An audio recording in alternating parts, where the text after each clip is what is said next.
The Arizona sun hammered down on the cracked asphalt of Maryvale, a working-class neighborhood on the west side of Phoenix where dreams came to struggle and sometimes die. Marcus Whitfield sat on the front steps of his modest single-story house on 67th Avenue, his knees pulled to his chest, watching the heat waves dance above the pavement. At 11 years old, he had learned to read the weather inside his home better than any meteorologist could predict storms. Inside, he could hear his mother Jennifer's voice, strained and careful, the way it always sounded when she was trying not to anger Derek Callahan. Marcus closed his eyes and remembered when things were different, when his father Thomas Whitfield was still alive. His dad had worked construction, coming home dusty and tired, but always with a smile for Marcus and a kiss for Jennifer. 2 years ago, a scaffolding collapse at a downtown high-rise had taken Thomas away, leaving behind a widow struggling with grief and a son who suddenly had to grow up too fast. Jennifer Whitfield had done her best. At 34, she worked double shifts as a registered nurse at Banner Good Samaritan Medical Center, her scrubs perpetually smelling of antiseptic and exhaustion. She had tried to keep everything normal for Marcus, attending his school events, helping with homework, maintaining the illusion that they would be okay. But the medical bills from Thomas's final hospital stay had piled up. The mortgage payments became harder to meet, and loneliness had carved out a hollow space in her chest that she desperately wanted to fill. That's when Derek Callahan had entered their lives 8 months ago. He had seemed like an answer to unspoken prayers, charming, attentive, offering to help around the house. Derek worked as a sales manager at a car dealership on Camelback Road, drove a pristine black Dodge Charger, and knew how to say exactly what Jennifer needed to hear. Marcus had wanted to like him, wanted his mother to be happy again. But something about Derek's smile never quite reached his eyes, and the way he gripped Jennifer's arm a little too tightly when they walked together made Marcus's stomach twist. The first 3 months had been a honeymoon period. Derek took them to dinner, bought Marcus a new baseball glove, talked about being a family. Then, gradually, cracks appeared in the facade. Derek's comments became criticisms. Jennifer's cooking wasn't quite right. The house wasn't clean enough. She was spending too much time at work. Marcus was being disrespectful. The verbal jabs escalated, becoming sharper, more frequent, designed to cut. The first time Derek raised his hand to Jennifer was on a Saturday afternoon in late March. Marcus had been in his room doing homework when he heard the slap, sharp as a gunshot, followed by his mother's cry. He had frozen, pencil trembling in his hand, every instinct screaming at him to run to her, but fear rooting him to the spot. When he finally crept to his doorway, he saw Jennifer holding her reddened cheek, tears streaming down her face, while Derek stood over her, his finger jabbing the air as he hissed about respect and gratitude. Jennifer had made excuses afterward. Derek was under stress at work. She had provoked him. It wouldn't happen again. But it did happen again and again. The violence became a pattern, a cycle that Marcus learned to recognize with sickening familiarity. There would be the tension-building phase where Derek's mood would darken, his criticisms intensifying. Then the explosion, usually triggered by something minor, dinner being 10 minutes late, a perceived slight, a look Derek interpreted as defiance. After the violence came the honeymoon phase, where Derek would apologize profusely, buy flowers, promise to change, and Jennifer would want so desperately to believe him. Marcus had tried to protect his mother. At 11, he was already 5 feet tall, but still just a child against a 6'2", 200-pound man. The one time Marcus had stepped between them, Derek had shoved him so hard he'd crashed into the wall, leaving a dent in the drywall and a bruise on Marcus's shoulder that took 2 weeks to fade. Jennifer had begged Marcus never to intervene again, terror in her eyes, not for herself, but for her son. "If something happens to you, I won't survive it," she had whispered that night, holding him close. "Promise me you'll stay out of it." Marcus had promised, but the promise tasted like ash in his mouth. He felt like a coward, hiding in his room while his mother suffered. He had tried to convince her to leave, but Jennifer was trapped in a web of fear and financial dependence. Derek had convinced her to put his name on the bank accounts. He monitored her phone calls. He had isolated her from friends, claiming they were bad influences. When Marcus suggested she call the police, Jennifer's face had gone white with panic. "You don't understand," she had said, her voice barely a whisper. "Derek knows people. He said, if I ever tried to leave or go to the police, he would make sure I lost you.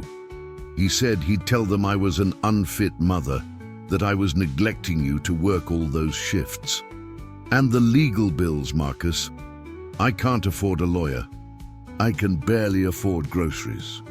So they had endured, walking on eggshells, trying to keep Derek calm, hoping each day that maybe tomorrow would be better. Marcus's grades had started slipping. His teacher, Mrs. Anderson, had noticed the change in the previously bright, engaged student who now sat silently at his desk, dark circles under his eyes.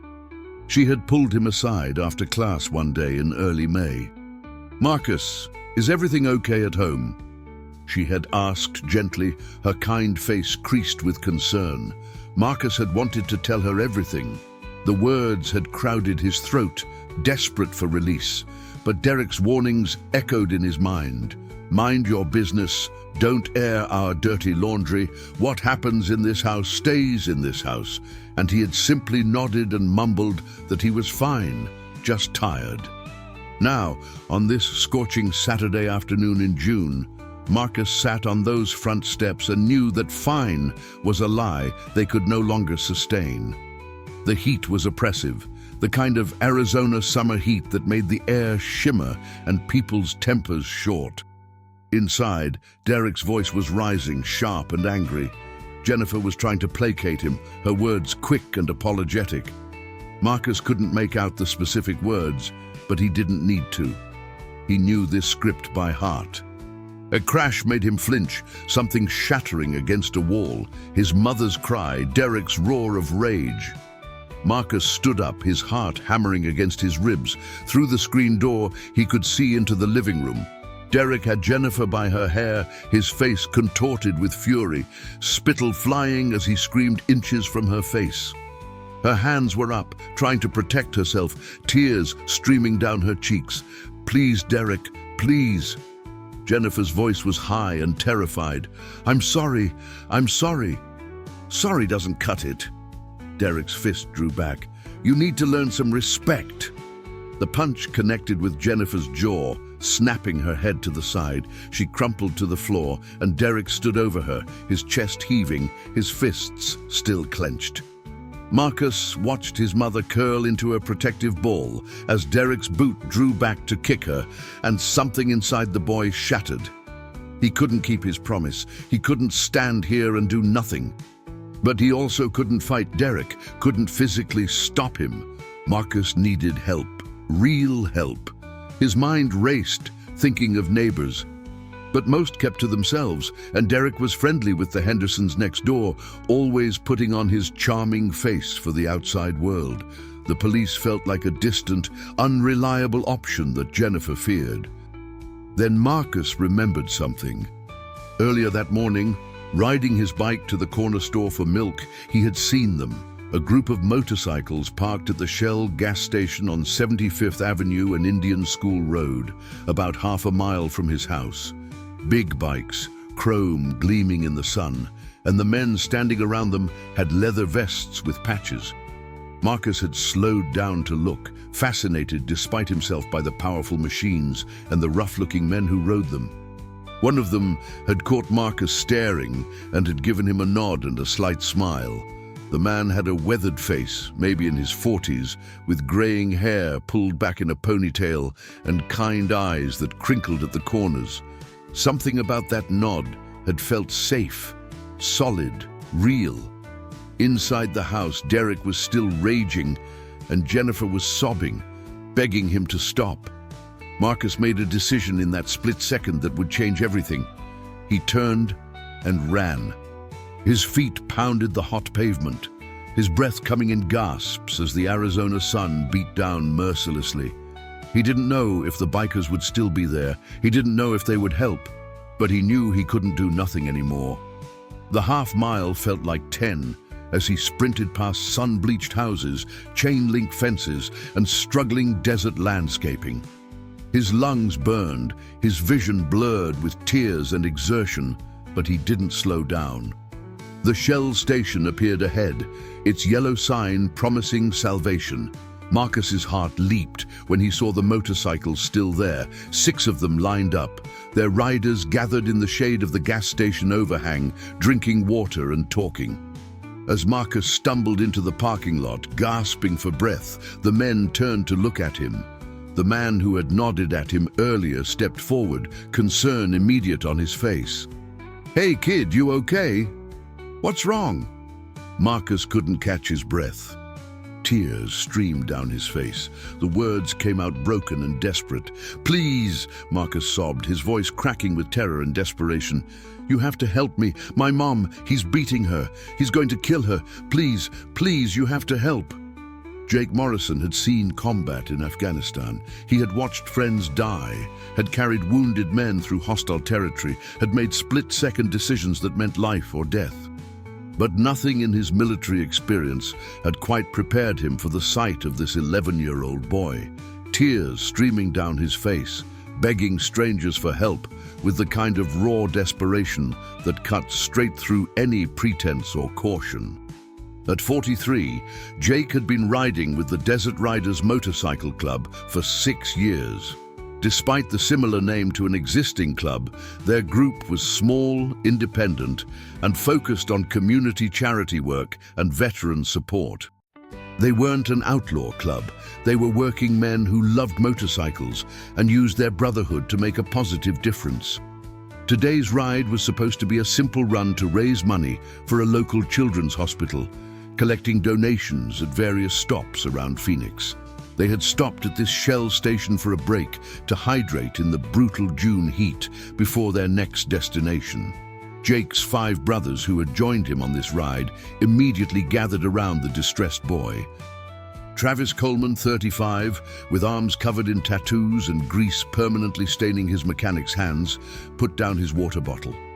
Raymond Ray Patterson, 48, a former Phoenix firefighter with a barrel chest and a salt and pepper beard, stepped closer. Carlos Martinez, 32, a high school teacher with a gentle demeanor despite his imposing size, exchanged a worried glance with Nick Harper, 40, a construction foreman with sharp blue eyes. Bringing up the rear was Daniel Foster, 28, the youngest of their group, a paramedic who immediately switched into assessment mode. "Slow down, son," Jake said, his voice calm but commanding in the way that had served him well as a sergeant. He crouched down to Marcus's level, putting a steadying hand on the boy's shoulder. "Take a breath. Tell me your name." Marcus," the boy gasped, his whole body shaking. "Marcus Whitfield. My mom, her boyfriend, Derek, he's hurting her bad. He's been hurting her for months. Please, she's at home alone with him, and I heard him hitting her, and I ran, and I didn't know what to do, and..." "Where's home, Marcus?" Daniel asked, his paramedic training kicking in. "How far?" 67th Avenue near Encanto," Marcus managed to say between gasping breaths. "About half a mile. Please, we have to go now. He might... The boy couldn't finish the sentence, but he didn't need to. The 6 men exchanged looks that needed no words. They had all seen domestic violence in various forms throughout their lives. Travis had grown up watching his father abuse his mother before she finally escaped. Ray had responded to countless domestic violence calls during his firefighting career, had seen the aftermath of what happened when no one intervened in time. Carlos saw the bruises on students' parents at school conferences and knew the signs. They all understood what was at stake. "Kids telling the truth," Travis said quietly, nodding toward Marcus's arm, where bruises in the shape of fingerprints were visible. clearly a few days old. And he's terrified. Jake made the decision in less than 5 seconds. "Marcus, we're going to help your mom. I need you to get on the back of my bike and show us exactly which house. Can you do that?" Marcus nodded frantically, relief flooding his young face so intensely it was almost painful to witness. Jake grabbed the spare helmet from his saddlebag. They always carried extras for charity events when they gave kids rides, and helped Marcus put it on. The other 5 riders were already mounting their bikes, faces set with grim determination. "Daniel, you call 911 while we ride," Jake instructed. "Tell them possible domestic violence in progress. Give them the address Marcus provides. The rest of you, we go in smart. We're there to stop violence, not start it. Witness and intervene if necessary, but we do this by the book. Understood?" A chorus of "understood" answered him. These weren't hothead kids looking for a fight. They were grown men, most with families of their own, who understood responsibility and consequences. But they also understood that sometimes, when someone was in danger, you didn't wait for bureaucracy. You acted. The 6 motorcycles roared to life, a thunderous sound that turned heads across the gas station parking lot. Marcus climbed onto the back of Jake's Harley-Davidson Road King, wrapping his thin arms around Jake's waist and holding on tight. Jake could feel the boy trembling against his back. "Hold on, Marcus," Jake said over his shoulder. "We're going to get your mom." They pulled out of the gas station in formation, 6 bikes moving together with purpose and precision. Daniel had his phone pressed to his ear, shouting over the engine noise to give the 911 dispatcher the information. The ride to 67th Avenue took less than 3 minutes, but every second felt crucial, urgent.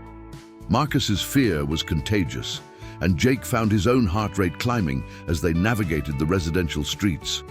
"There!" Marcus shouted, pointing to a tan-colored single-story house with a struggling desert lawn and a black Dodge Charger in the driveway. "That's my house!" Jake pulled his bike to the curb, the others following suit.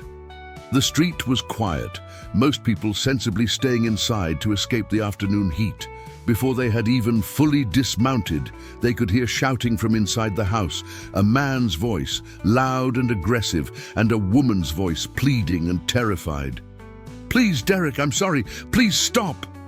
Then a sound that made every man's blood run cold, a heavy thud, like a body hitting a wall, followed by a woman's scream of pain. "Stay here, Marcus," Jake commanded, but the boy was already off the bike, his helmet discarded, running toward the house. Travis caught him, strong arms wrapping around the struggling child. "Let the adults handle this, buddy," Travis said firmly but kindly, holding Marcus back as the boy fought to get free.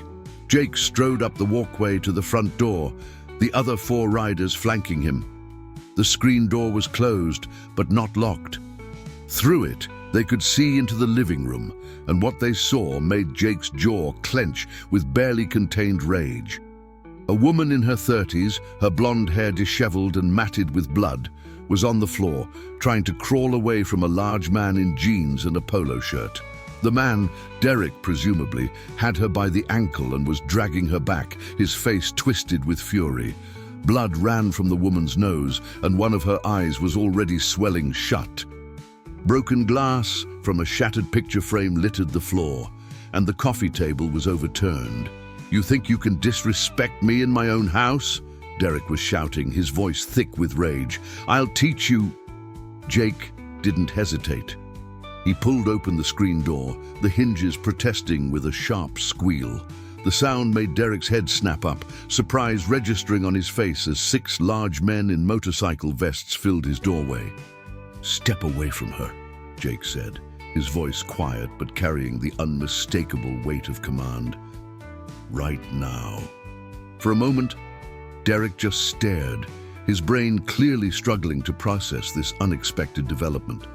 Then his face flushed an even deeper red, and his hand tightened on Jennifer's ankle. "Who the hell are you? Get out of my house!" Derek snarled, trying to reclaim his dominance through volume and aggression. "This is private property. This is none of your business." Ray Patterson stepped forward, his firefighter's build intimidating in the doorway. His voice was calm but unyielding. A woman being beaten is everyone's business, friend. Now, I'm going to say this one more time. Step away from her. Jennifer Whitfield's terrified eyes found the men in her doorway, confusion and hope warring on her battered face. "Marcus," she whispered, and Jake saw her gaze shift past them to where Travis still held the boy. "Oh God, Marcus, what did you do?" "I got help, Mom," Marcus called out, his voice breaking. "I'm sorry, but I couldn't let him keep hurting you." Derek's expression shifted from anger to calculation.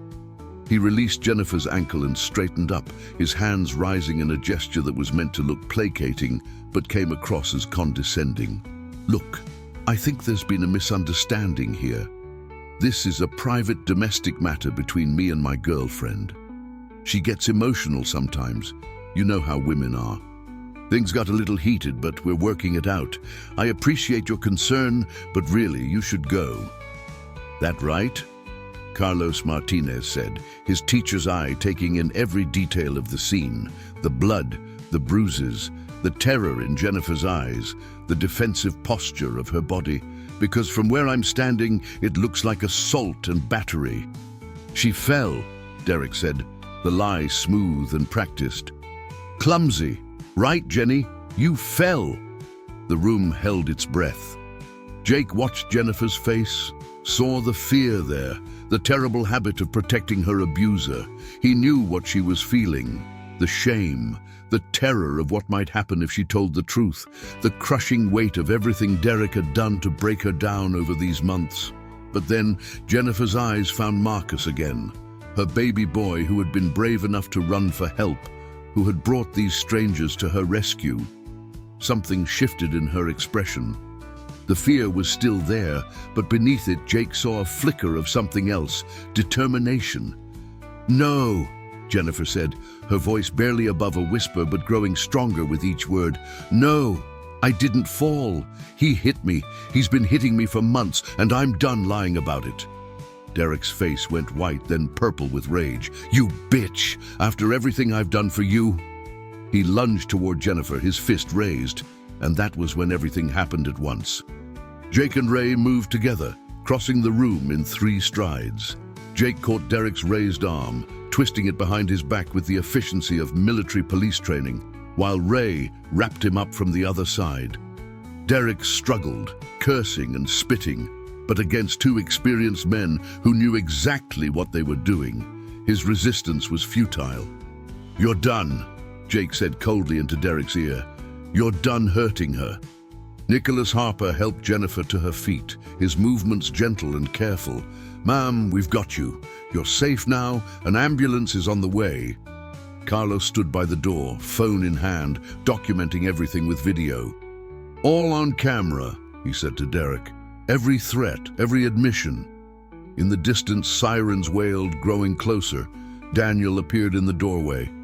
"Cops and ambulance 3 minutes out." Derek was still struggling, still cursing, but Jake and Ray held him firm. "You have no right," Derek snarled. "This is my house. She's my girlfriend. You're assaulting me. I'll sue you. I'll press charges." "The house is in my name," Jennifer said, her voice finding strength as Marcus broke free from Travis and ran to her, wrapping his arms around her waist. She held her son close, her hands shaking as they stroked his hair. "Only my name. You never paid rent like you promised. And these men are witnesses to you assaulting me. They didn't touch you until you tried to attack me again." The sirens were louder now, very close. Red and blue lights flashed through the window as a Phoenix Police Department cruiser pulled up to the curb, followed closely by a fire department ambulance. Officers emerged from the patrol car, hands on their weapons, clearly responding to a high-priority domestic violence call. "Hands where we can see them!" the lead officer commanded as she entered, her nameplate reading, "Officer Rodriguez." Her partner, Officer Thompson, followed close behind. Jake and Ray immediately released Derek and stepped back, their hands up and visible.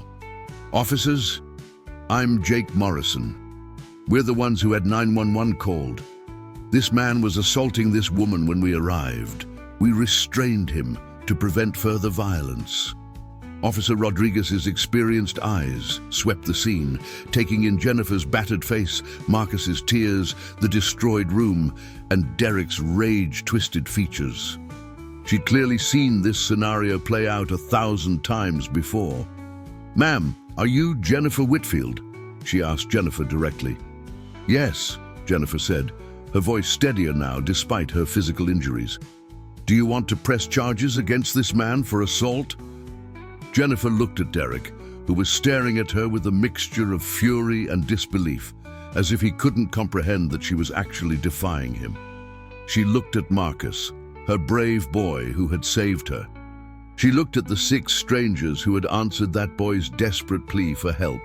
"Yes," Jennifer said clearly, "I want to press charges, and I want a restraining order, and I want him out of my house." Officer Rodriguez moved with practiced efficiency, separating everyone involved to get individual statements. Derek Callahan was handcuffed and placed in the back of the patrol car, still shouting about his rights and making threats, his face pressed against the window with impotent rage. A second patrol car had arrived as backup, and Officer Thompson coordinated with the paramedics who were treating Jennifer's injuries. Marcus refused to leave his mother's side as the paramedics examined her.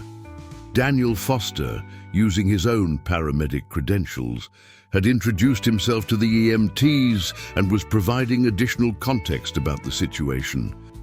Jennifer had a broken nose, a concussion, bruised ribs, defensive wounds on her arms, and countless contusions in various stages of healing that told a story of prolonged abuse. "Ma'am, we really should transport you to the hospital for a full evaluation and documentation of your injuries," said paramedic Amy Chen, a kind-faced woman in her 30s who had seen far too many domestic violence victims. "The photos we take and the medical records will be crucial evidence in the prosecution." Jennifer hesitated, her eyes going to Marcus. "I don't want to leave my son." "He can ride with you," Amy assured her. "We'll make room." Officer Rodriguez finished taking statements from the bikers, who had all remained calm, professional, and consistent in their accounts. Their testimony, combined with Carlos's video evidence and the visible state of the scene, painted a damning picture of Derek's violence. "Mr. Morrison," Officer Rodriguez said to Jake, her tone respectful, "I want to thank you and your friends. You handled this exactly right. You could have come in here and beaten that guy to a pulp, and honestly, no one would have blamed you. But you showed restraint, you called it in, you documented everything. That's what will put him away, not vigilante justice." Jake nodded, his jaw still tight with residual anger at what they had witnessed. "How long can you hold him?"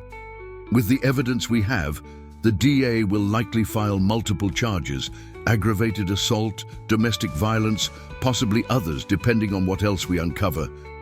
He'll be arraigned, and we'll request high bail given the danger he poses. Mrs. Whitfield can get an emergency order of protection that will be in effect immediately." Travis Coleman approached Jennifer as the paramedics prepared to transport her. "Ma'am, I don't know if this means anything to you, but my mom went through what you're going through. She got out when I was 12. It was hard, but it was worth it. You're doing the right thing." Jennifer's eyes welled with fresh tears. "I should have done it sooner. I should have protected my son better. I was so afraid, and I let that fear—" "You did protect him," Jake interjected gently. "You survived. You kept him alive and safe. And when he brought us to help you, you found the courage to stand up and tell the truth. That took incredible strength, Mrs. Whitfield." Marcus looked up at Jake, his young face still tear-stained but filled with gratitude. "Thank you," he said simply. "Thank you for believing me. Thank you for helping." Jake crouched down to Marcus's level, the same way he had at the gas station. "Marcus, what you did today was one of the bravest things I've ever seen. You protected your mom when she needed you most. You're a hero, kid." Marcus shook his head. "You're the heroes. You came when I asked. You didn't know us. You could have just told me to call the police and stayed out of it. But you came. That's what good people do, Ray Patterson said, his gruff voice rough with emotion. They help when help is needed. As the ambulance prepared to transport Jennifer to Banner Good Samaritan Medical Center, ironically, the same hospital where she worked, Officer Rodriguez approached her with paperwork. Mrs. Whitfield, I know this is overwhelming, but I need you to read and sign this temporary order of protection. It prohibits Derek Callahan from contacting you or Marcus in any way, from coming within 500 feet of you, your home, or your workplace.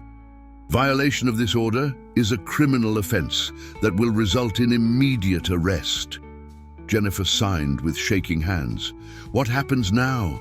I can't afford a lawyer. I barely have any savings. Derek had convinced me to put him on my accounts and First thing Monday morning, you go to the bank and remove him from everything, Officer Rodriguez said firmly. Change your locks. There are victim services organizations that will help with that cost. You'll be assigned a victim advocate who will walk you through the legal process. There are resources, Mrs. Whitfield. You're not alone in this. Nick Harper, who had been quiet until now, stepped forward. Mrs. Whitfield, I run a construction company. I can have a locksmith at your house first thing tomorrow morning. No charge. I can also patch that wall, fix anything that got broken. Consider it done. Jennifer stared at him, overwhelmed. I can't ask you to. You're not asking, Nick said with a gentle smile. I'm offering. That's what we do. Carlos Martinez handed Jennifer a business card. I teach at Desert Sky Middle School. I also volunteer with Phoenix Family Justice Center. They help domestic violence survivors with legal advocacy, counseling, housing assistance, all of it. Here's my number. Call me anytime, and I'll connect you with every resource available. Jennifer looked at these 6 strangers who had transformed into guardian angels in the span of 20 minutes, and the tears came in earnest now. I don't understand why you're doing all this. You don't even know us. Jake Morrison glanced at his brothers, and they all nodded. Mrs. Whitfield, every one of us standing here has been touched by violence in some way, either personally or someone we love, or people we've tried to help in our work. We ride together because brotherhood means something. It means showing up. It means standing between good people and the things that hurt them. Your son came to us for help, and we're going to see this through. The ambulance doors closed with Jennifer and Marcus inside, and the vehicle pulled away, lights flashing but no siren. The patrol car carrying Derek Callahan had already left for the police station, and Officer Rodriguez and her partner were finishing up their investigation of the scene. You guys are welcome to head out, Officer Rodriguez told the bikers. We have your contact information for the prosecution. You'll likely be called to testify. We'll be there, Jake assured her. As the 6 men walked back to their motorcycles, Travis voiced what they were all thinking. That could have been so much worse. If Marcus hadn't found us, if we'd left that gas station 5 minutes earlier. But we didn't, Ray said firmly. We were exactly where we needed to be, when we needed to be there. Sometimes it works out that way. They stood for a moment in the brutal Arizona heat, processing what had just happened. This was supposed to have been a simple charity ride, collecting donations and enjoying the open road with brothers. Instead, they had walked into a situation that would haunt them if they had ignored it, but that now felt like the most important thing they had done in a long time. I want to set up a fund for them, Daniel said suddenly. Jennifer's going to have medical bills, legal costs, probably time off work to recover and deal with court proceedings. The kid might need counseling. They're going to need help. Agreed, Jake said immediately. We'll reach out to the other clubs too, the veteran groups, the community networks. We can organize a benefit ride, raise some real money. Nick pulled out his phone. I'm texting my wife to grab some groceries and stock their fridge. And before you say anything about charity, I'm doing it. That kid and his mom are going to have enough to worry about without adding hunger to the list. Carlos was already on his phone as well. I'm calling the Family Justice Center hotline. We need to get a counselor assigned to them ASAP, especially for Marcus. That kid has been living in a trauma zone. He needs professional support. As they made their plans, a car pulled up. An older Honda Civic driven by a woman in her 50s with kind eyes and gray-streaked hair. She rolled down her window and called out to the bikers. "Excuse me, are you the men who helped Jennifer?" Jake walked over. "Yes, ma'am, we are. I'm Susan Palmer. I live 2 houses down. I heard the motorcycles and came out to see what was happening. I saw the ambulance, saw them take Derek away in cuffs." She paused, emotion choking her voice. "I've heard Jennifer crying through the walls for months. I've seen her flinch when Derek grabbed her arm in the driveway, and I did nothing. I told myself it wasn't my business, that I didn't want to interfere, and I feel sick about that." Her eyes filled with tears. "Thank you for doing what I should have done months ago. Thank you for being brave enough to get involved." Travis leaned against his bike, his voice gentle but honest. "Mrs. Palmer, you can't change the past, but you can help now. Keep an eye on that house. If Derek violates the restraining order and shows up, you call the police immediately. Be a witness. If Jennifer needs testimony about the abuse, show up for her now." Susan nodded emphatically. "I will. I absolutely will. And I'm going to talk to the other neighbors too. We should have been a community for her. We're going to be one now." After Susan drove away, the 6 men finally mounted their motorcycles. The charity ride they had planned was forgotten. They would reschedule and make it even bigger, including the fundraiser for Jennifer and Marcus. Right now, they all just wanted to go home to their own families, hug them a little tighter, and process what they had witnessed and participated in. As Jake's Harley rumbled to life, he thought about Marcus's face, that mixture of terror and desperate hope when the boy had run up to them at the gas station. He thought about Jennifer's courage in finally saying, "No, I didn't fall. He hit me." He thought about Derek's rage at losing his control, his victim. The other guys were right. This could have ended in tragedy, but it hadn't. Today, a child's bravery and a group of strangers' willingness to act had saved a life. Maybe 2 lives. Jake led the group away from 67th Avenue, 6 motorcycles moving in formation through the streets of Phoenix. Behind them, they left a house that had been a prison, beginning its transformation into a home again. Ahead of them, they carried the weight of being witnesses to suffering, but also the profound satisfaction of having made a difference when it mattered most. In the hospital, Jennifer Whitfield held her son's hand as doctors documented her injuries, and nurses brought her ice packs and offered quiet words of support. Marcus sat beside her bed, refusing to leave, his hand tight in hers. "Mom," he said softly, "are you mad at me for bringing them?" Jennifer looked at her brave, beautiful boy and shook her head. "Mad? Baby, you saved my life. You saved both our lives. I'm so proud of you, I can barely breathe." "I was so scared," Marcus whispered. "I didn't know what to do, but I remembered those bikers at the gas station, and something told me they would help." "They were angels," Jennifer said, her voice filled with wonder. "Rough-looking angels on motorcycles, but angels nonetheless." Outside the hospital, the Arizona sun was beginning to set, painting the sky in shades of orange and purple. In a holding cell downtown, Derek Callahan paced and raged, his world of control crumbling around him. In living rooms across Phoenix, 6 men told their families about their day, holding their loved ones close and grateful for the chance to have helped. And on 67th Avenue, Susan Palmer knocked on her neighbors' doors, sharing what had happened and organizing a support network for when Jennifer and Marcus came home. A community that had been silent was finding its voice. A woman who had been isolated was discovering she had allies. A boy who had felt helpless had learned that courage could change everything.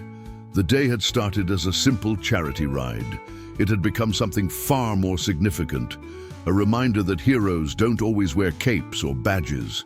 Sometimes they wear leather vests and ride motorcycles. Sometimes they're 11-year-old boys who refuse to stay silent. Sometimes they're women who finally say enough. And sometimes, in the brutal heat of an Arizona summer day, strangers become saviors, and a desperate plea for help becomes the beginning of healing. The first night in the hospital was the longest of Jennifer Whitfield's life. Despite the pain medications dulling the worst of her physical injuries, sleep came in fitful bursts, interrupted by nightmares of Derek's rage-twisted face and the sounds of her own screams. Each time she jolted awake, her heart hammering and breath coming in gasps, she found Marcus curled up in the chair beside her bed, keeping watch over her like a tiny sentinel. The hospital had made an exception to their visiting hours policy, recognizing that separating the mother and son would only add to their trauma. A social worker named Patricia Okonkwo had come by late the previous evening, a woman in her 40s with warm brown eyes and an accent that Jennifer later learned was Nigerian. Patricia had spent an hour with them, her presence calm and reassuring as she explained what would happen next. "The legal system can be overwhelming," Patricia had said, pulling her chair close to Jennifer's bedside. "But you won't navigate it alone. I'm assigning myself as your victim advocate. I'll be with you through every step. The restraining order hearing, the criminal proceedings against Derek, accessing emergency funds to help with expenses, finding counseling services for both of you." Jennifer had listened, still in a state of shock that any of this was real. "Will he get out of jail?" she had asked, the question that terrified her most. "The bail hearing is Monday morning," Patricia had explained gently. "The prosecutor's office is requesting high bail because of the severity of the assault and the danger you face. The temporary order of protection is already in effect. If he's released on bail, he will be ordered to have no contact with you whatsoever. Any violation means immediate rearrest." But what if he doesn't care about orders? Marcus had spoken up, his young voice hard with a cynicism no 11-year-old should possess. What if he comes anyway? Patricia had looked at Marcus with respect for his clear-eyed understanding of the danger. "Then you call 911 immediately, and he goes back to jail. But Marcus, Jennifer, I know you're scared. Derek has controlled your lives through fear and violence for months. It's going to take time to believe you're really safe. That's normal. That's part of healing." Now, in the early morning light streaming through the hospital window, Jennifer watched her son sleep, his face finally peaceful, and she marveled at his resilience. She had spent months trying to protect him from Derek's violence, trying to shield him from the worst of it, and all she had done was teach him to be afraid and helpless. It was only when Marcus had taken action himself, when he had run for help, that anything had changed. A soft knock at the door made Jennifer tense instinctively, her body still programmed for hypervigilance. But it was only a nurse, a smiling woman named Grace, who had been checking on them throughout the night. "Good morning, honey," Grace said softly, mindful of Marcus sleeping. "How are you feeling?" "Sore," Jennifer admitted, "but better than yesterday." Grace checked her vital signs and examined her injuries with professional efficiency and personal kindness. "The doctor will be by in about an hour to do a final evaluation, but I think you'll be cleared to go home today. Your nose is set properly, your ribs are bruised but not broken, and the concussion symptoms are minimal. You were lucky." Lucky. Jennifer almost laughed at the word. Lucky to have been beaten badly enough to need hospitalization. Lucky to have survived months of escalating abuse. But then she looked at Marcus again and understood what Grace meant. She was lucky to be alive. Lucky that her son had been brave. Lucky that those bikers had been at that gas station at exactly the right time. "There's someone here to see you," Grace said, her eyes twinkling with something Jennifer couldn't quite read. Actually, several someones. They've been in the waiting room since 6 a.m. and they brought food. Should I send them in? Jennifer's confusion must have shown on her face because Grace smiled wider. The motorcycle gentleman from yesterday. They wanted to check on you and Marcus, and I think they brought half a grocery store. Tears sprang to Jennifer's eyes immediately. They had come back. These strangers who owed her nothing had come back. Yes, she whispered, please, yes. Grace disappeared and returned moments later with Jake Morrison and Nick Harper, both carrying multiple grocery bags. They entered quietly, clearly trying not to wake Marcus, but the boy stirred anyway, his eyes opening and immediately going to his mother to make sure she was still there, still safe. Hey, Marcus, Jake said softly, setting down the bags. How's your mum doing? She's okay, Marcus said, sitting up straighter, scrubbing at his eyes. The doctor said she can probably go home today. That's good news, Nick said. Really good news. We brought some things we thought you might need. Basic groceries, bread, milk, eggs, sandwich stuff, some frozen meals that are easy to heat up. Figured you might not feel up to cooking for a few days. Jennifer was crying again, overwhelmed by the simple kindness of it. You didn't have to do this. You've already done so much. We wanted to, Jake said simply. He pulled a chair closer to her bedside, his weathered face kind. Mrs. Whitfield, I've been where you are. Not exactly the same, but close enough. My sister was in an abusive relationship for 3 years. I saw what it did to her, how hard it was to get out, how much she needed support afterward. So this isn't charity. This is us making sure you have what you need to focus on healing. I don't know how to thank you, Jennifer said, her voice breaking. You thank us by taking care of yourself and that brave kid of yours, Nick replied. And speaking of taking care of things, I've got a locksmith coming to your house at noon. We're changing every lock on every door and window. I'm also replacing that broken front door frame and patching the walls where there's damage. My crew is doing it as a volunteer project. Marcus was staring at the two men with something like awe. Why are you being so nice to us? Jake met the boy's eyes squarely. Marcus, you ran up to a bunch of strangers and trusted us to help when you needed it most. You had faith that people could be good. We're just proving you right. That's what men are supposed to do, protect people who can't protect themselves, stand up to bullies, help families in trouble. You reminded us of that yesterday. A light knock interrupted them, and Carlos Martinez entered, carrying a stack of folders and looking apologetic for the intrusion. Sorry, I know it's early, but I wanted to catch you before you were discharged. I've been in touch with the Family Justice Center, and they've fast-tracked your case. He opened the top folder, showing Jennifer a comprehensive packet of information. You have an appointment tomorrow at 10 a.m. with a legal advocate who specializes in domestic violence cases. She'll help you navigate the restraining order process, divorce proceedings if you choose to go that route, and she works pro bono for victims. I also have contact information for trauma counselors, one who specializes in working with adult survivors of domestic violence, and one who works specifically with children who have witnessed abuse. Carlos handed Marcus a separate, smaller folder. Marcus, this counselor's name is Dr. Rachel Montgomery. She's great with kids. She helped my nephew after he went through something similar. It's not scary, I promise. She just talks to you, helps you process what you've been through, gives you tools to handle the tough feelings. Marcus took the folder hesitantly. Do I have to go? No one's going to force you, Carlos assured him. But I think it would help. You've been incredibly brave, but bravery doesn't mean you don't need support. Even heroes need someone to talk to. Jennifer squeezed her son's hand. We'll both go, baby. We'll do this together.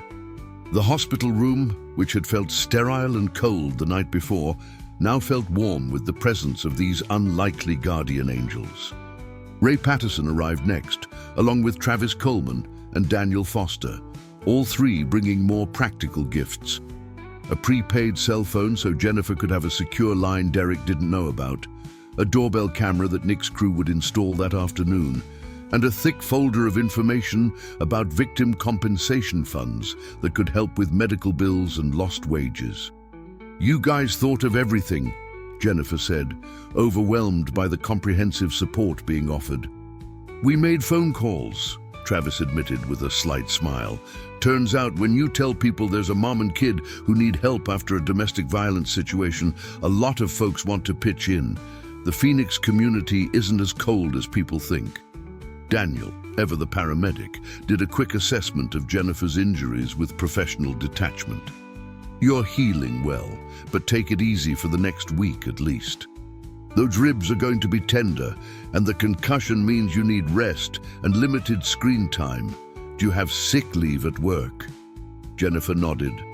"I have 2 weeks of saved PTO. My supervisor already called this morning. Someone from the hospital must have told her what happened. She said to take whatever time I need and not to worry about my job." "Good people," Ray observed. "They exist everywhere, if you know where to look." As the men prepared to leave, giving Jennifer time to rest and be evaluated by the doctor, Marcus stood up suddenly. "Wait," he said, his voice small but determined. "I need to know your names, all of you. You saved us, and I don't even know all your names." Jake smiled and made introductions formally. "I'm Jake Morrison. This is Ray Patterson, Travis Coleman, Nick Harper, Carlos Martinez, and Daniel Foster. We're the Desert Riders Motorcycle Club Phoenix chapter. And Marcus, we're not going anywhere. We're going to make sure you and your mom are okay." "Can I have your phone numbers?" Marcus asked, still uncertain but hopeful. In case Derek comes back or something happens." Each man pulled out his phone, and Marcus carefully entered their numbers into his mother's cell phone, labeling each one with care. Jennifer watched her son creating a safety network, building connections with people who had proven they would show up when called, and her heart swelled with gratitude and something else. Hope, maybe, for the first time in months.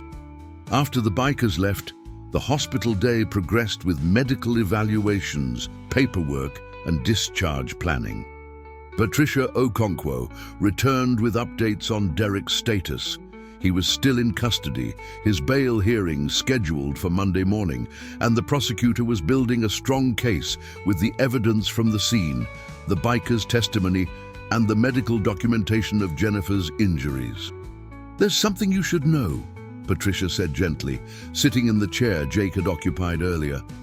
"Derek's employer called the police station this morning.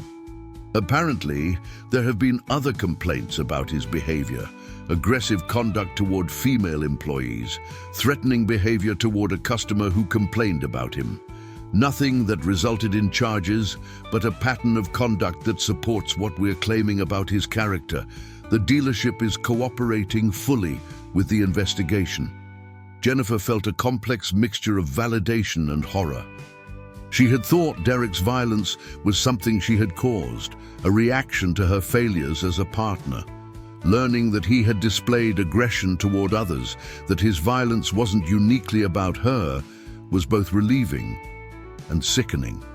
"So, I didn't make him this way," Jennifer said slowly, processing the information. "No, honey, you absolutely did not," Patricia said firmly. "Derek Callahan is responsible for Derek Callahan's choices. Abusers don't abuse because their victims provoke them. They abuse because they want control and they lack the emotional regulation to manage their own behavior. Nothing you did or didn't do caused this. Nothing you could have done differently would have prevented it. The only person responsible for Derek's violence is Derek." The words were a balm to wounds Jennifer hadn't even fully acknowledged. She had been carrying the weight of blame, the secret belief that if she had just been better, quieter, more accommodating, then maybe Derek wouldn't have hurt her. Hearing clearly that it wasn't her fault felt like permission to finally, truly be angry at him instead of at herself. By early afternoon, Jennifer was discharged with prescriptions for pain management, instructions for follow-up care, and appointments scheduled with the legal advocate and the trauma counselor.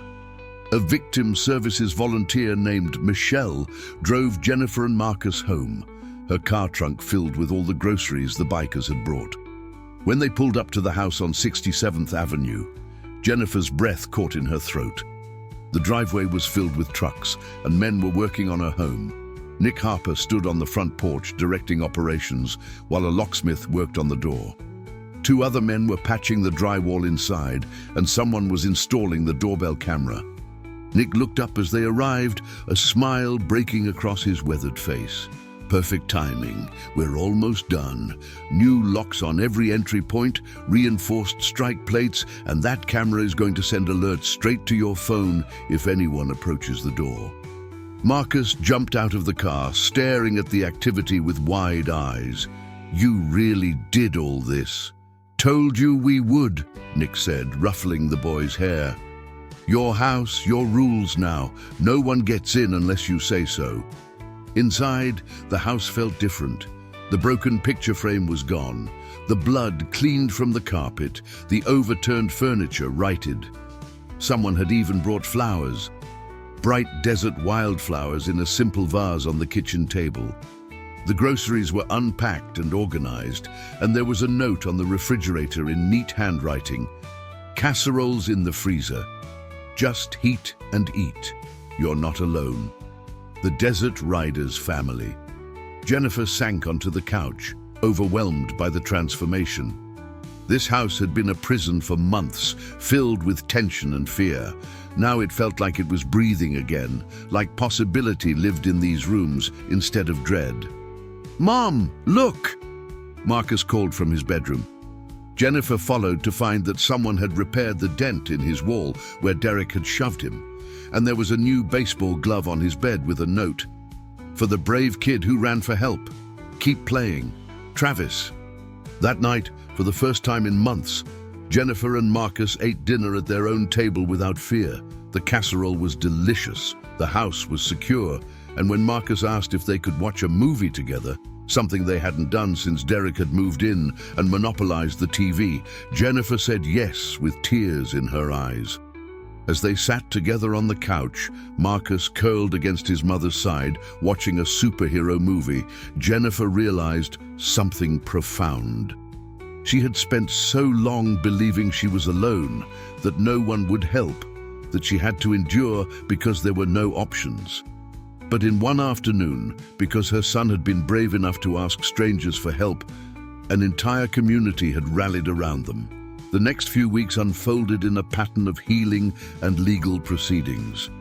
The bail hearing on Monday resulted in Derek being released on $50,000 bail, which his parents had posted, but with strict conditions: GPS monitoring, no contact with Jennifer or Marcus, no coming within 1,000 feet of their home or Jennifer's workplace. The violation of any condition would result in immediate rearrest and revocation of bail.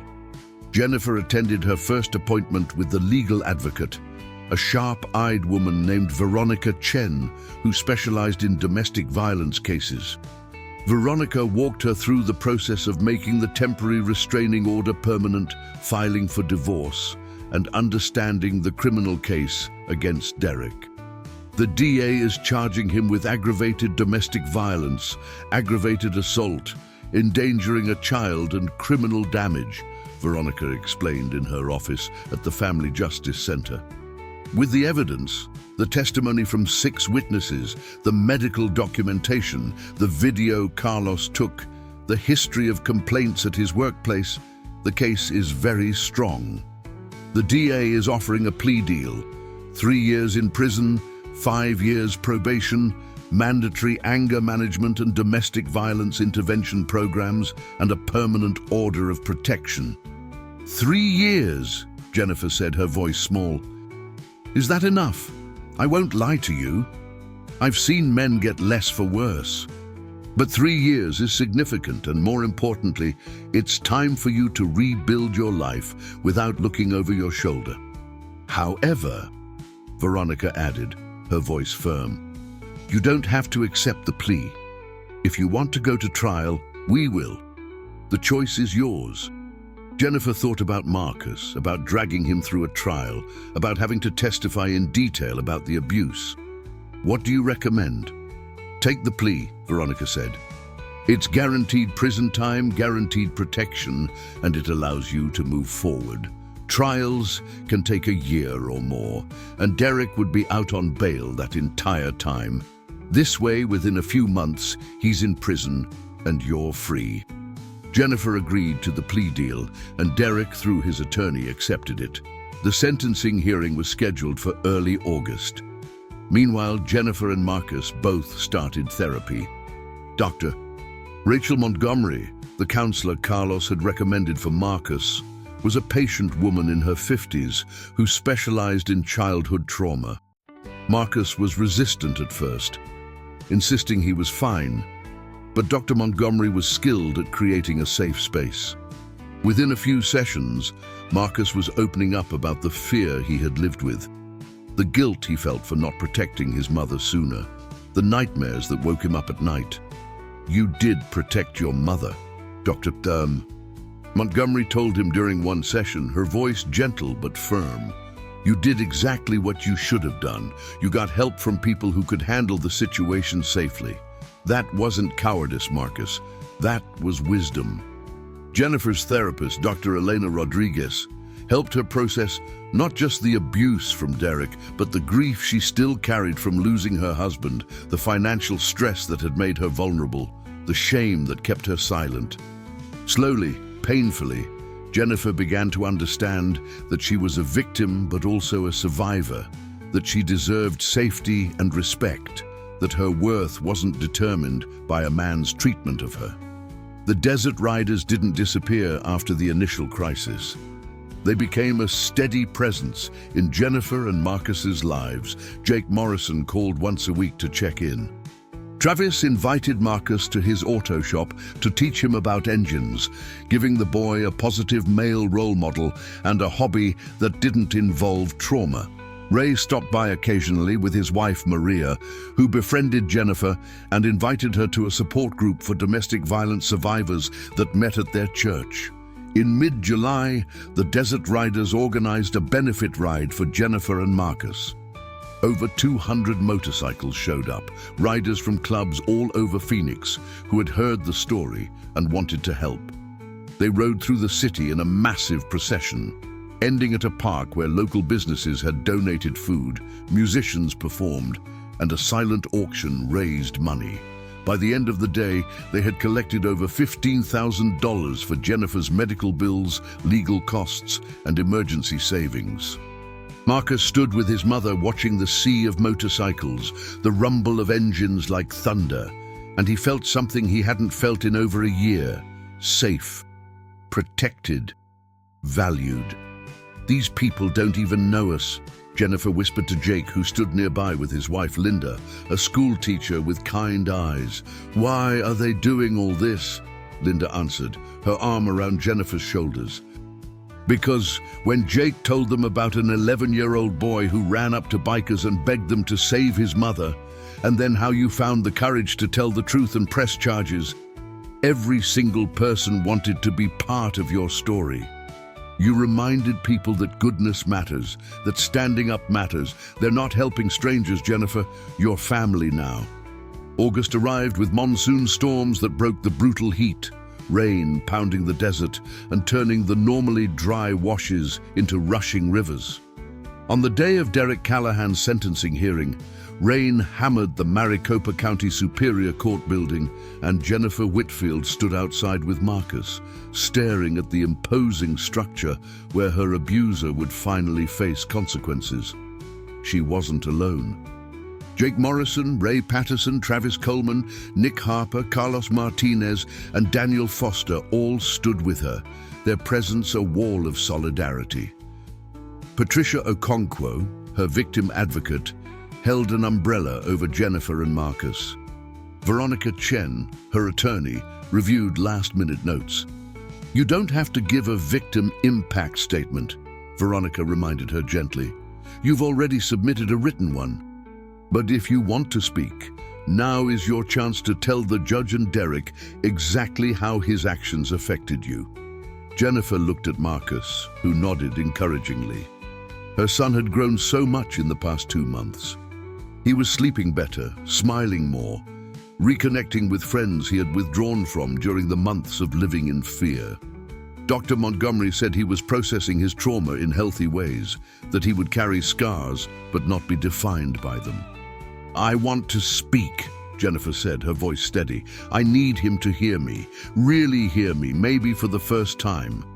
They entered the courthouse together, passing through security and making their way to the courtroom.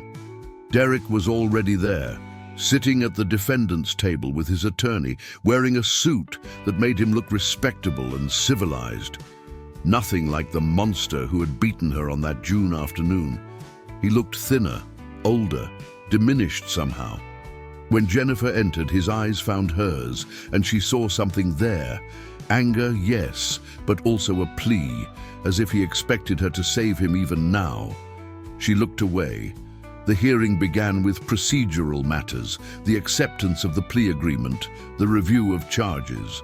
Then Judge Catherine Walsh, a stern woman in her 60s, with silver hair and sharp eyes, addressed the courtroom.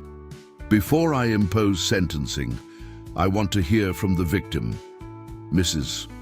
Whitfield, you have the opportunity to make a statement. Would you like to do so?" Jennifer stood, her legs shaking but her spine straight. She walked to the podium, Patricia beside her for support. Marcus remained seated between Jake and Travis, who each had a protective hand on the boy's shoulder. Jennifer looked at the judge, then at Derek. When she spoke, her voice was clear and strong. "Your Honor, my name is Jennifer Whitfield. I am a registered nurse, a mother, and a widow. 2 years ago, I lost my husband in a tragic accident, and I was drowning in grief, financial stress, and loneliness. Derek Callahan entered my life during that vulnerability, and at first, he seemed like an answer to prayers I hadn't spoken aloud. He was charming, helpful, attentive. He said he loved me. He said he wanted to take care of me and my son." Jennifer paused, gathering her thoughts. Derek was staring at the table, refusing to look at her. But it was a mask. Within months, the man who claimed to love me became the man who terrorized me. He isolated me from friends. He controlled my finances. He monitored my phone calls. He criticized everything I did, every word I spoke, every meal I cooked, until I believed that I was the problem, that I was the one who was broken. Her voice grew stronger, anger finally finding its voice after months of being silenced. And then he started hitting me. The first time I told myself it was a mistake, that he was stressed, that I had provoked him, but it wasn't a mistake. It became a pattern. He would build tension, explode in violence, then apologize and promise to change. And I believed him over and over, because leaving felt impossible. I was afraid of what he would do if I tried. I was afraid of losing my son. I was afraid of ending up homeless. I was trapped. Jennifer's hands gripped the podium. But the person who suffered most wasn't even me. It was my 11-year-old son, Marcus, who had to listen to his mother being beaten, who felt helpless and terrified in his own home, who developed anxiety and nightmares because the man who was supposed to protect our family was the greatest danger in it. She finally looked directly at Derek, and he flinched. "On June 22nd, you beat me so badly that my son ran half a mile in summer heat to beg strangers for help. He was so desperate, so terrified that you were going to kill me, that he trusted his safety and mine to bikers he had seen once at a gas station. An 11-year-old child shouldn't have to make that choice. He shouldn't have to be that brave because the adults in his life failed to protect him." Jennifer's voice broke slightly, but she pushed through. "Those men, Jake Morrison, Ray Patterson, Travis Coleman, Nick Harper, Carlos Martinez, and Daniel Foster, they saved my life. They came without hesitation. They stood between me and further violence, and they stayed to make sure we were safe. They reminded me that there are good men in the world, that not all strength is used to harm, that courage means standing up for people who can't stand up for themselves. She turned back to Judge Walsh. Your Honor, Derek Callahan stole months of peace from my son and me. He made our home a prison and our lives a daily exercise in fear. But he didn't break us. We survived. We're healing, we're rebuilding, and I want him to understand that his actions have consequences, that violence against women is not a private matter, that when you hurt someone, the community will respond. Jennifer took a breath. I ask that you impose the full sentence recommended in the plea agreement, 3 years in prison, followed by probation, mandatory treatment programs, and a permanent restraining order. Not because I'm vindictive, but because Derek needs time away from society to understand what he did. And I need time to rebuild my life without fear that he'll come back.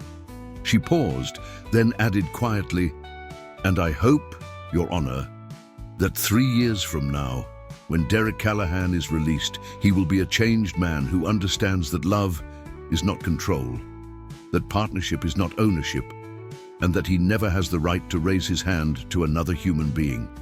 Jennifer returned to her seat, and Marcus immediately grabbed her hand, squeezing tight. Jake leaned forward and whispered, "That was perfect. You were perfect." Judge Walsh called for statements from Derek's attorney, who argued for a lesser sentence, painted Derek as a man under stress who made terrible mistakes. The prosecutor countered with the evidence, the violence, the pattern, the danger, the trauma inflicted on a child. Then Judge Walsh spoke, her voice carrying the weight of decades on the bench. "Mr. Callahan, I've presided over hundreds of domestic violence cases in my career. I've heard every excuse, every justification, every promise to change. What distinguishes this case is not the severity of the violence, though it was certainly severe. It's the fact that an 11-year-old child had to be the hero. That child had to run for help because the adults, you, Mr. Callahan, failed catastrophically in your responsibility to protect and nurture." Derek's head remained bowed. Domestic violence is not a private matter. It is a crime against an individual and against our community's safety and values. You terrorized a woman and her child in their own home. You made that child believe that violence was normal, that he was helpless, that no one would help. But Marcus Whitfield proved more courageous than you, Mr. Callahan. He sought help, and a community responded. Judge Walsh adjusted her glasses. "I am accepting the plea agreement and sentencing you to 3 years in the Arizona Department of Corrections, followed by 5 years of supervised probation.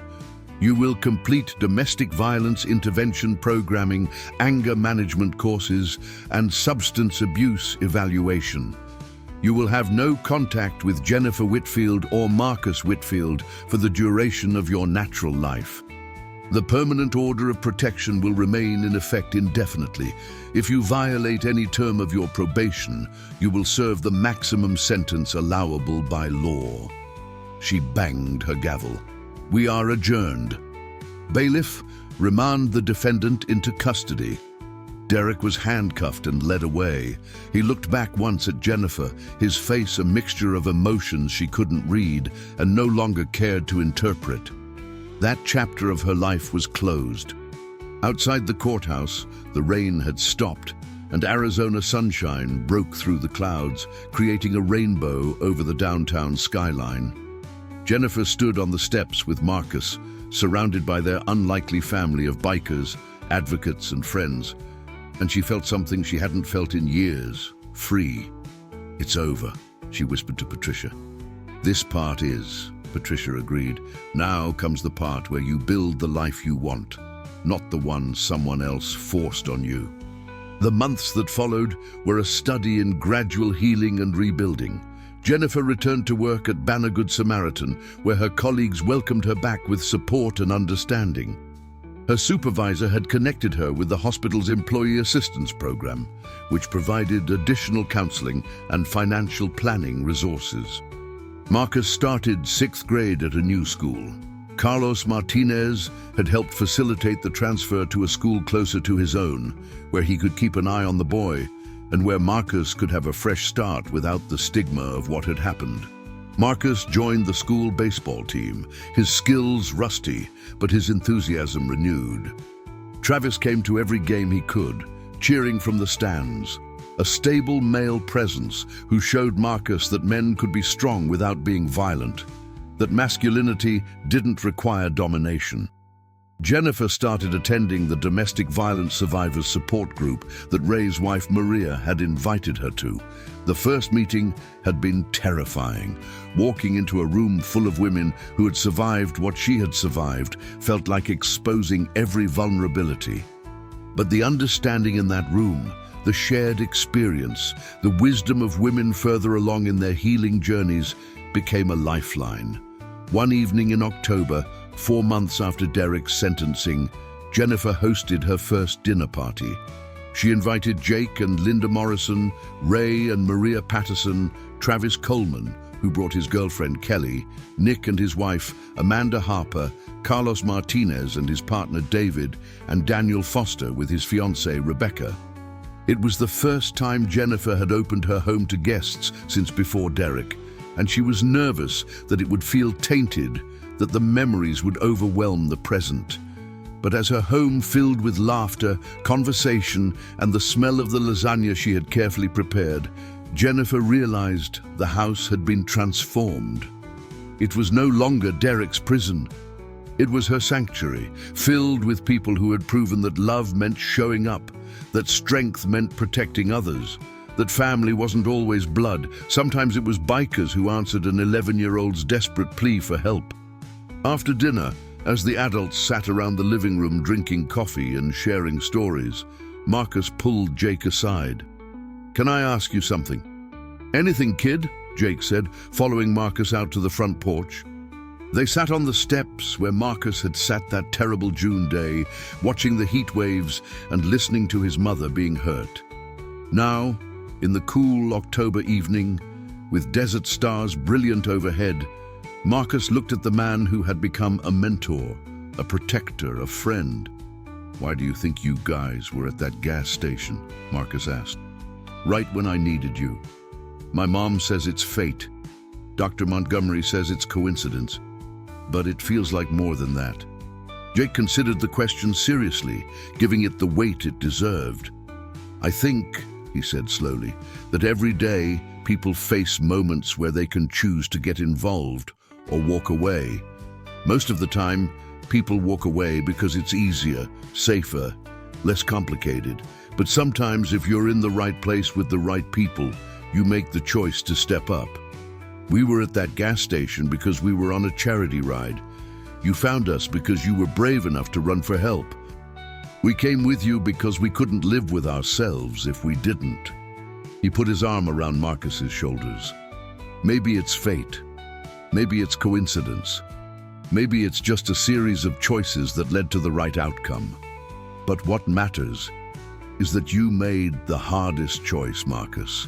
You chose to trust strangers, to ask for help, to believe that good people existed. And because you made that choice, everything changed." Marcus leaned against Jake's side. "I was so scared that day. I thought you might tell me to go away, or call the police and not come with me, or that you might not believe me." "We believed you the second we saw your face," Jake said gently. "Terror like that can't be faked. And no way were we sending a kid back into that situation alone." They sat in comfortable silence for a moment. Then Marcus said, "When I grow up, I want to be like you guys. I want to help people who are scared and don't know where to turn." Jake smiled. "You're already like us, Marcus. You already help people. You saved your mom. That's hero enough for any lifetime." Inside, Jennifer was telling the women gathered in her kitchen about her plans for the future. The benefit ride had given her enough financial cushion to feel secure. The victim compensation fund had covered most of her medical bills. She was saving for Marcus's college fund.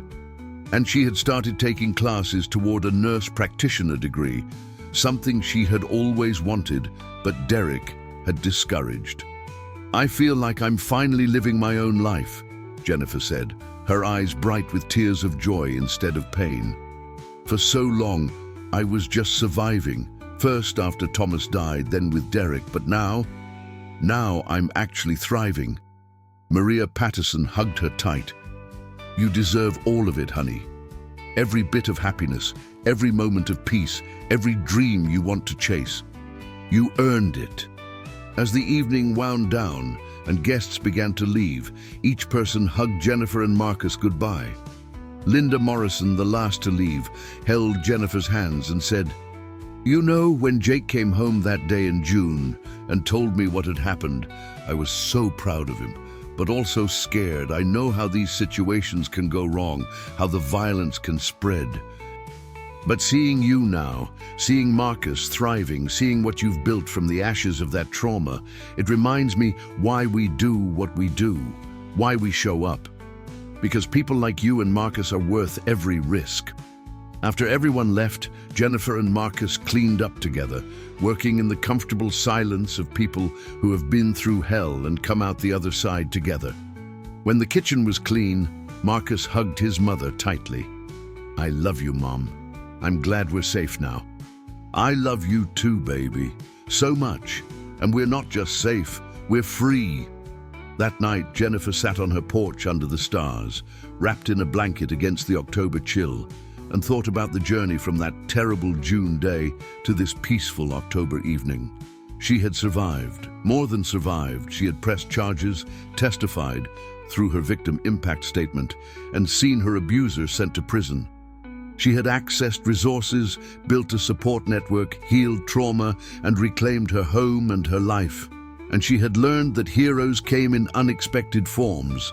6 men on motorcycles who could have driven past a desperate child but chose to stop. Advocates and counselors who guided her through legal and emotional minefields. Neighbors like Susan Palmer who had found their courage and were now watching out for her. Colleagues, friends, and community members who had rallied around a stranger because her story mattered. Jennifer pulled out her phone and opened the group text that had formed organically with the 6 bikers and their families. She typed a simple message.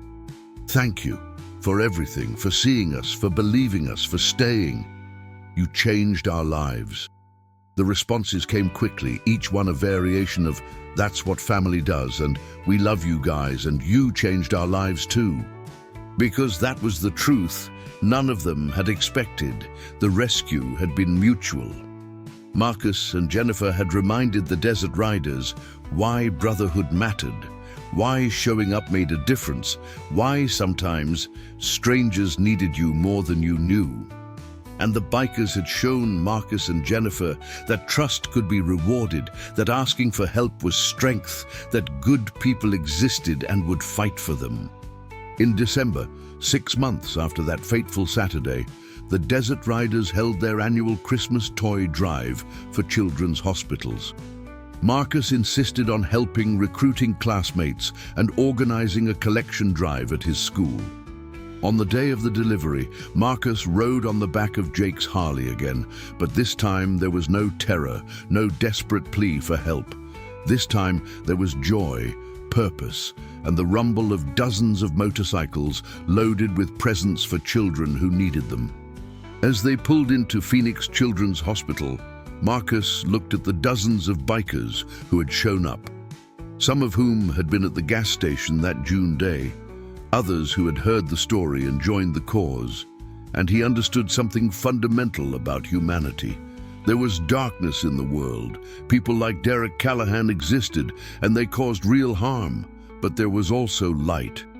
People like Jake, Ray, Travis, Nick, Carlos, and Daniel existed too. People who rode motorcycles, worked regular jobs, had families and mortgages and everyday problems, but who would drop everything to help a terrified child. The darkness was real, but so was the light. And sometimes the light showed up on motorcycles, wearing leather vests, ready to stand between the vulnerable and those who would harm them. As Marcus helped unload presents, a reporter from a local news station approached Jennifer for an interview about the toy drive. She almost said no. Privacy was precious after months of legal proceedings and healing, but then she thought about other women living in terror, other children feeling helpless, other families who didn't know that resources and support existed. "Yes," Jennifer said, "I'll talk to you." The story that aired that evening on the local news was about the toy drive, but it became something more. A brief mention of how the Desert Riders had helped a domestic violence victim and her son, how community support had enabled healing, how asking for help had saved lives. The station included the number for the National Domestic Violence Hotline and information about local resources. Jennifer's phone rang within an hour of the broadcast. It was Patricia Okonkwo, her voice excited. "Jennifer, my office has received 17 calls in the past hour from women who saw your interview and want help leaving their abusers. 17. Your willingness to share your story is already saving lives." Jennifer looked at Marcus, who was building a Lego set on the living room floor, humming to himself, content and safe and healing. She thought about Derek, serving his sentence in prison, hopefully learning that violence was never the answer. She thought about Jake and the other bikers who had transformed from strangers to family. She thought about the long, painful journey from victim to survivor to advocate. "Then it was worth it," Jennifer said quietly. All of it was worth it. And in that moment, sitting in her safe home with her thriving son, surrounded by people who loved and protected her, Jennifer Whitfield believed it with every fiber of her being. The trauma had been real. The pain had been excruciating. The fear had been overwhelming, but so was the healing. So was the community. So was the love. And so, most importantly, was the hope. The hope that had been reborn on a scorching June afternoon when an 11-year-old boy ran up to 6 bikers at a gas station and begged them to save his mother, and they did. Sometimes heroes wear leather vests and ride Harleys. Sometimes heroes are 11-year-old boys who refuse to stay silent. Sometimes heroes are women who finally say no more and mean it. And sometimes, from the ashes of violence and terror, a new life rises, stronger, braver, and surrounded by a brotherhood forged not by blood, but by the simple choice to show up when someone needs you most.